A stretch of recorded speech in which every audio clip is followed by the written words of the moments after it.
o grande vencedor dessas eleições, Vivi, vai ser o Centrão.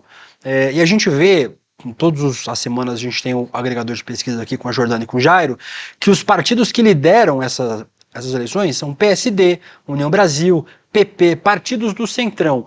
Na maioria das vezes, e esse levantamento da Folha deixa isso claro, eles estão aliados com Jair Bolsonaro, mas não são bolsonaristas ideológicos, a maioria deles. Por exemplo, o Abílio Brunini, esse é um bolsonarista ideológico, disputa lá em Cuiabá. Por exemplo, o Bruno Engler, que disputa em Belo Horizonte, o André Fernandes, que disputa em Fortaleza. Esses são bolsonaristas ideológicos, bolsonaristas raiz. A gente tem muitos candidatos, por exemplo, o prefeito de Salvador, que é do União Brasil e é apoiado pelo Bolsonaro, mas um apoio meio envergonhado. Isso acontece com muita frequência. Muitos nomes desses do União Brasil, do PP, são aliados do Bolsonaro, mas aliados de conveniência. Amanhã podem não ser mais aliados, se o jogo mudar, se o vento mudar e as coisas mudarem. Isso também acontece, em certa medida, em relação a candidatos apoiados pelo Lula. A gente tem os dois nomes principais do campo progressista, se a gente pode colocar o Eduardo Paes do campo progressista, mas vou colocar a título de apoio nessas eleições, o Eduardo Paes faz uma campanha que não precisa do Lula. O João Campos, no Recife, faz uma campanha que não precisa do Lula. São campanhas que rodam independente ao apoio ou não do presidente.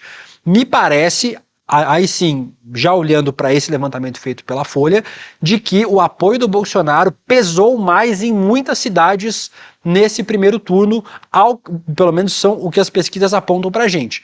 Continuo com a mesma opinião, o grande vencedor das eleições não será o bolsonarismo e não será o lulismo, será o Centrão, turbinado pelas emendas parlamentares, turbinado pelo orçamento secreto. E a gente sabia que o efeito a longo prazo seria esse. Deputados desses partidos, União Brasil, PP, republicanos, com milhões em emendas parlamentares jorrando nos municípios. O efeito seria mais ou menos esperado e eles vão eleger uma quantidade enorme de prefeitos no Brasil inteiro. Para mim, o grande vencedor é o Centrão, mas em que pese que, ao que parece, olhando as pesquisas de hoje, o apoio do Bolsonaro tem tido mais peso do que o apoio do Lula nessas eleições e a gente vai ver daqui 6 dias, como o nosso número aqui atrás está mostrando, lembrando a gente vai descobrir se esses números realmente vão se confirmar. Ao que parece, o que tem apontado as pesquisas é isso, Vivian.